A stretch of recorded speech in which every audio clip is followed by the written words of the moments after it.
think it's, you know, the most fundamental technique that you learn, not just in Stepmania, but just in any rhythm game that requires a pad. And yeah, like, there's definitely a concept of trust.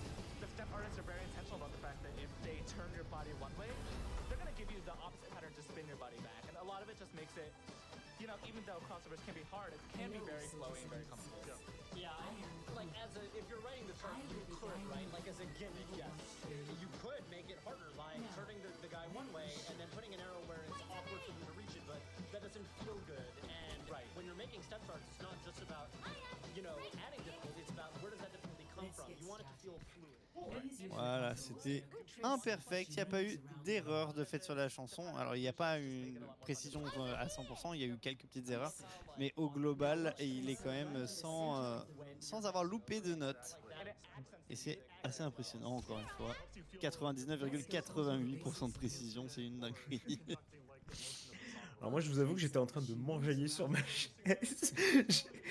J'aurais le micro coupé à chaque fois hein, de toute façon parce que il y a des fois où je peux lâcher des petits cris dès que ça commence à avoir un bon drop qui commence à bien tabasser, tu vois.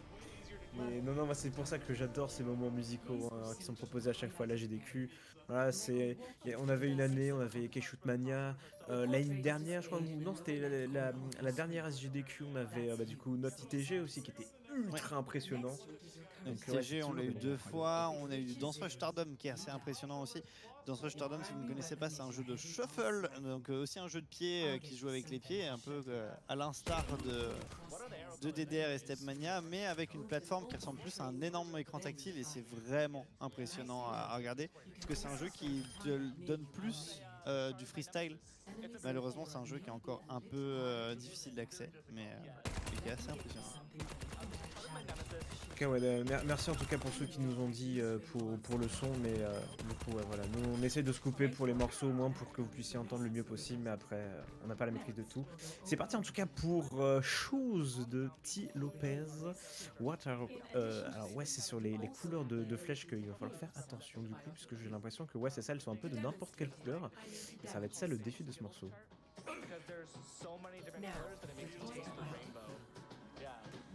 And I'm seeing a lot of teal. There's a lot of teal. So look at this freeform rhythm section.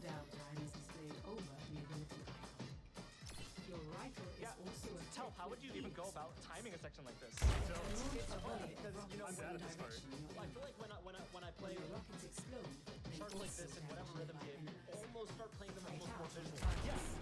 You're like, the arrows are just coming and I'm just stepping on them and they might not go to the beat very well at all. However, the vertical distance of these arrows still reflects the distance in time between them, right?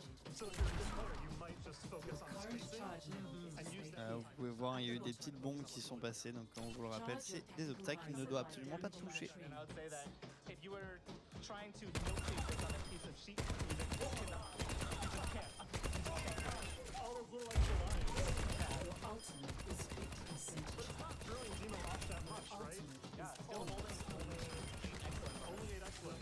Only 2.5 frame window. Une erreur, il y a eu un petit miss. At this level, usually getting a miss is more just like a form error rather than timing error. Right. Yeah. If it was just like barely in the wrong place, didn't trigger some electronic. Alors j'ai vu passer 2-3 petites choses dans le chat et notamment un commentaire que je trouve assez vrai. Il y a beaucoup de changements de rythme et disons que ça doit pas être simple. Et ben effectivement les changements de rythme, donc pour ceux qui ne le savent pas dans les jeux de rythme, c'est souvent notre pire ennemi parce que c'est très très dur à appréhender et à voir venir à part si on connaît la chanson.